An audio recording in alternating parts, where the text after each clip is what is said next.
সুপ্রিয় শিক্ষার্থীবৃন্দ, কেমন আছো তোমরা? আশা করছি যে যেখানে আছো ভালো আছো এবং সুস্থ আছো। মাওলানা ভাসানী বিদ্যাপীঠ গার্লস স্কুল অ্যান্ড কলেজের পক্ষ থেকে অনলাইন যুক্তিবিদ্যা ক্লাসে তোমাদেরকে স্বাগত জানাচ্ছি। আমি পপি রায়, প্রভাষক যুক্তিবিদ্যা।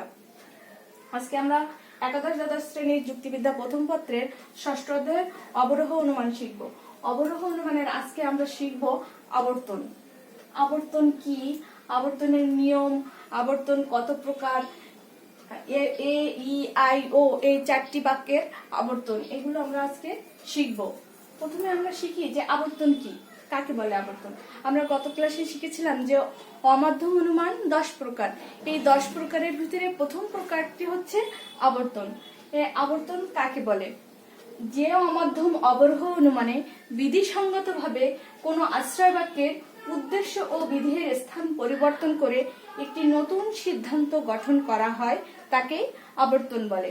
আবর্তন কাকে বলে? যে অমাধ্যম অবরোহ অনুমানে বিধিসঙ্গতভাবে কোনো আশ্রয় বাক্যের উদ্দেশ্য ও বিধির স্থান পরিবর্তন করে একটি নতুন সিদ্ধান্ত গঠন করা হয় তাকে আবর্তন বলে। আবর্তনের ক্ষেত্রে গুণের কোনো পরিবর্তন ঘটবে না। আমরা একটি উদাহরণের সাহায্যে দেখি যে আবর্তন, সকল শিক্ষক হয় শিক্ষিত মানুষ, অতএব কিছু শিক্ষিত মানুষ হয় শিক্ষক।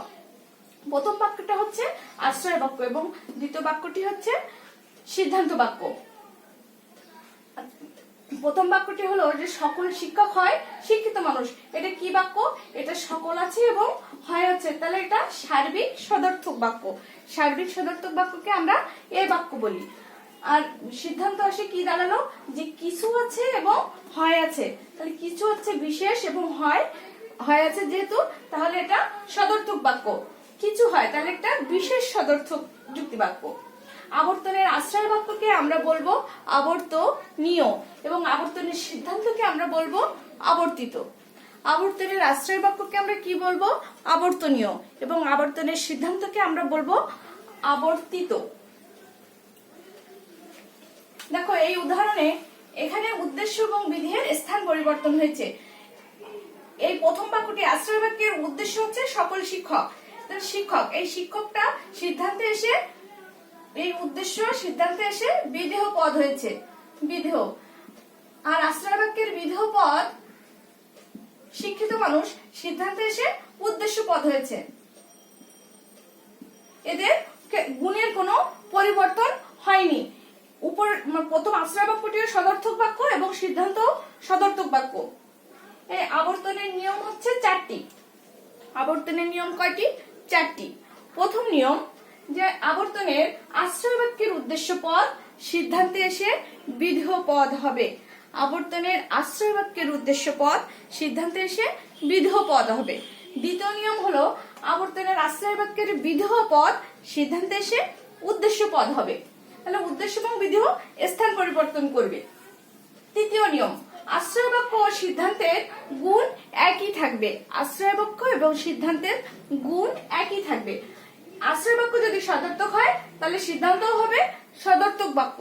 আশ্রয় বাক্য যদি নঙার্থক হয় তাহলে সিদ্ধান্তও হবে একটি নঙার্থক যুক্তি বাক্য। আর চতুর্থ নিয়ম হলো আশ্রয় বাক্যের কোনো অব্যাপ্য পদ সিদ্ধান্তে এসে ব্যাপ্য হতে পারবে না। চতুর্থ নিয়ম হলো আশ্রয় বাক্যের কোনো অব্যাপ্য পদ সিদ্ধান্তে এসে ব্যাপ্য হতে পারবে না। এবার আমরা শিখবো যে আবর্তন কত প্রকার। এই আবর্তন হচ্ছে 2 প্রকার। কি কি? সরল আবর্তন এবং অসরল আবর্তন। আবর্তন 2 প্রকার, সরল আবর্তন এবং অসরল আবর্তন। সরল আবর্তন কাকে বলে? যে আবর্তনে আশ্রয় বাক্য এবং সিদ্ধান্তের পরিমাণ একই থাকে, সরল আবর্তন। যে আবর্তনে আশ্রয় বাক্য এবং সিদ্ধান্তের পরিমাণ একই থাকে তাকে সরল আবর্তন বলে।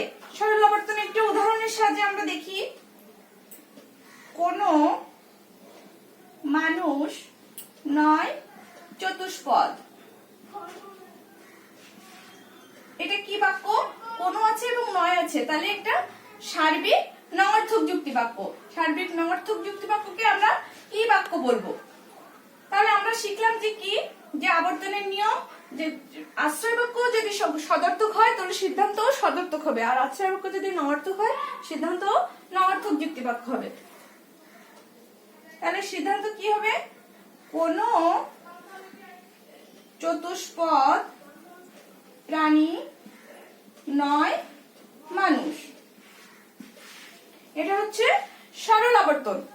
তাহলে সরল আবর্তন কাকে বলে? যে আবর্তনে আশ্রয় বাক্য এবং সিদ্ধান্তের পরিমাণ একই থাকে, তাকে এই দুটোর পরিমাণ একই আছে, উভয়টাই সার্বিক বাক্য। সার্বিক, এটা হচ্ছে সার্বিক নঅর্থক বাক্য, সিদ্ধান্ত সার্বিক নঅর্থক যুক্তি বাক্য। এবার আমরা আসি অসরল আবর্তন। অসরল আবর্তন, অসরল আবর্তন কাকে বলে? যে আবর্তনে আশ্রয় বাক্য এবং সিদ্ধান্তের পরিমাণ ভিন্ন হয় তাকে অসরল আবর্তন বলে। যে আবর্তনের ক্ষেত্রে আশ্রয় বাক্য এবং সিদ্ধান্তের পরিমাণ ভিন্ন হয় তাকে অসরল আবর্তন বলে। অসরল আবর্তনের উদাহরণ হলো সকল সৈনিক হয় সাহসী মানুষ। সাহসী মানুষ, সকল সৈনিক হয় সাহসী মানুষ। অতএব সিদ্ধান্ত কি হবে? কিছু সাহসী মানুষ হয় সৈনিক। দেখো এখানে উভয় পরিমাণ ভিন্ন।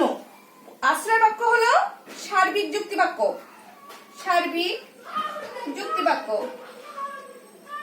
আর সিদ্ধান্ত হলো কি? বিশেষ যুক্তি বাক্য। তাহলে এর সংজ্ঞা কি দাঁড়ালো? যে আবর্তনের ক্ষেত্রে আশ্রয় বাক্য এবং সিদ্ধান্তের পরিমাণ ভিন্ন থাকে তাকে অসরল আবর্তন বলে। এবার আমরা শিখব এ, ই, আই এবং ও বাক্যের আবর্তন। একটা ছকের মাধ্যমে আমরা শিখব এ, ই, আই এবং ও বাক্যের আবর্তন। এ, ই, আই এবং ও বাক্যের আবর্তন। এ যুক্তি বাক্যের আবর্তন হবে আই যুক্তি বাক্য, ই যুক্তি বাক্যের আবর্তন হবে ই যুক্তি বাক্য, আই যুক্তি বাক্যের আবর্তন হবে আই যুক্তি বাক্য। আর ও বাক্যের আবর্তন সম্ভব নয়, ও যুক্তি বাক্যের আবর্তন সম্ভব নয়। এ বাক্যের আবর্তন হবে আই বাক্য, ই বাক্যের আবর্তন হবে ই বাক্য, আই বাক্যের আবর্তন হবে আই বাক্য এবং ও বাক্যের আবর্তন সম্ভব নয়। এটা হচ্ছে আশ্রয় বাক্য বা আবর্তনীয়, এটা হবে সিদ্ধান্ত বা আবর্তিত।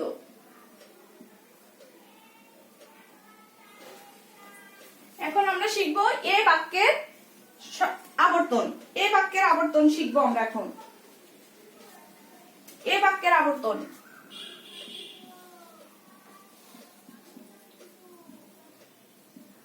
আমরা জানি এ বাক্য হলো একটি সার্বিক সদর্থক যুক্তি বাক্য।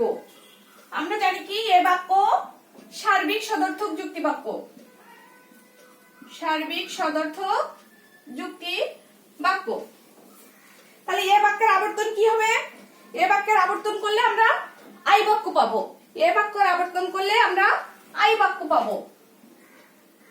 এ বাক্যের আবর্তন করলে হবে আই যুক্তি বাক্য।